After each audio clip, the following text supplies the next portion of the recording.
Hey, good morning. How y'all doing? It's Well Red Beard. It's a damn fine day to talk about a book, and we're here for a book review. Today, we're going to talk about Someone to Share My Nightmares. It's a collection of short stories by Sonora Taylor. There's a nice little forward in this thing by V.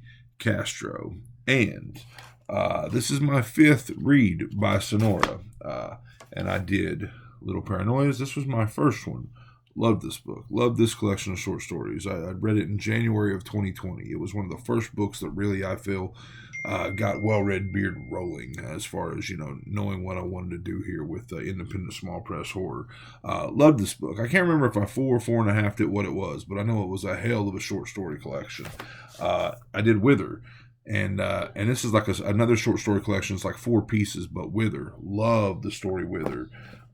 And Without Condition is a serial killer novel. It's a longer-ish novel, and I enjoyed this one as well. And then Seeing Things was her new release last year, and I 5-star loved this thing, loved it.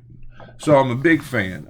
I say all that because I like this one a little bit less. I'm at 3 stars on this one. Now this is supposed to be a like an intersection of horror and romance, some love, maybe steamy type stories and scenes, all wrapped in this these more horrific type tales.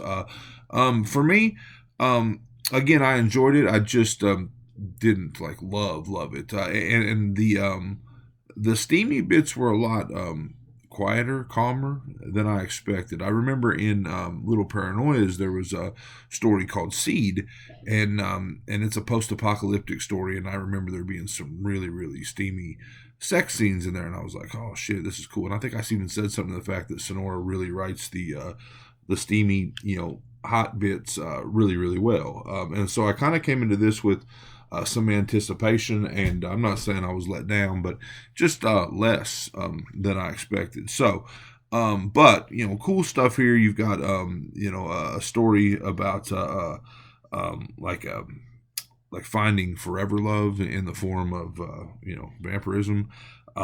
There's a story about a girl that wants to start a romantic relationship with a demon that she has seen multiple times throughout her life. Story about two like an environmentalist, a marine biologist that gets stuck at this remote cabin by these frog-like toothy piranha type creatures. She can't leave. Her boat's been destroyed, and eventually another guy shows up, so they are trapped. And then there's a Valentine's Day story, a story about a female plumber and her female customer kind of getting together, and there's just more. There's a lot of good themes here, in my opinion. Now, I've picked my favorites. I think I've got 3 favorites now. I did not mark them, so I've got notes on some stories here, but we're going to pick my 3 favorites on the fly. So I'm going to say my third favorite story in this book is Candy, and it's the Valentine's Day story. And Martha wanted some of that damn candy, and she loves this stuff. It's good, and it's this big red shiny box of truffles.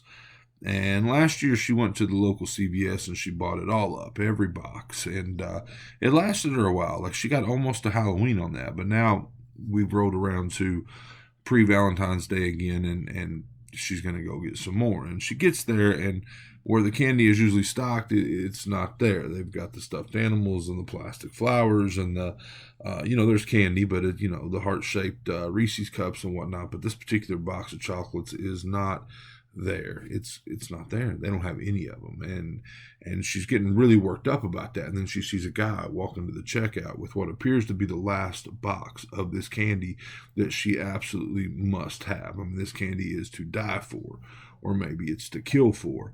But you see where I'm going. I enjoyed that story. My second favorite story in the book is the parrot. The parrot. The parrot. It's not like I said the parent, but it's the parrot. Charles. We open on a scene of Charles. He is viewing his wife's dead body. She's laid out on a slab in like the coroner's office, and she's been hit by a vehicle. I think it was. I think she was walking and she was hit by anyway. But she's laid out on the slab, and we realized he was a bad husband. He was kind of possessive and kind of controlling. I mean, he didn't kill her, but he wasn't the best husband in the world. And she was this like tech genius, like this coder. She'd been working on this project called the Parrot. It's much like Alexa, something that sits on your coffee table and lowers your blinds and turns on the news and orders pizza and oh shit, hey Parrot, we're out of toilet paper, that type of thing, that type of thing. But so this thing's been programmed to send Charles messages after the fact of his wife's death, which is kind of creepy and weird enough. But then it goes like next level. It takes you to a whole different place, and I enjoyed the hell out of it.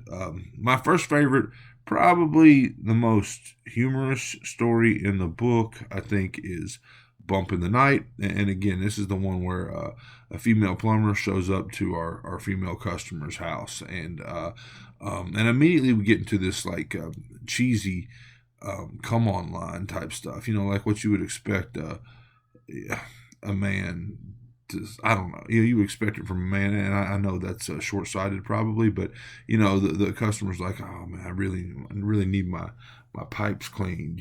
Pipes are filthy. Can you get in there and really scrub out my pipes and shit like that? And so and the plumber's like, look, I don't know who you think you got here, but I'm a real plumber. No matter what society's thoughts on a woman doing the job are, but they kind of come to terms. I mean, hey, I dig you, you dig me. It's my last job of the day.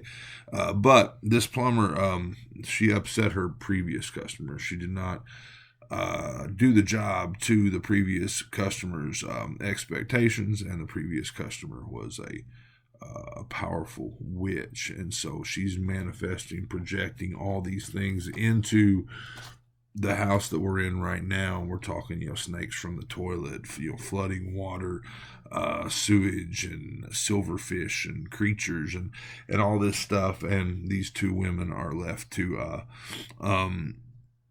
survive it and get through it, because at the end of this we need to get somebody's pipes cleaned out. You know what I'm saying? I mean, I enjoyed it. It was fun. It was not my favorite Sonora book. It's but did definitely have fun with it. It is someone to share my nightmares. Fun. If you, I mean, not to say you shouldn't read it right now, but if you're looking for a book to read around February, around Valentine's Day, this would be a cool one. So this is someone to share my nightmares, Sonora Taylor. This has been Well Read Beard. This has been my review. I hope you enjoyed it. I hope you're enjoying all your books, all of them, as much as I am. If not, you're reading the wrong books.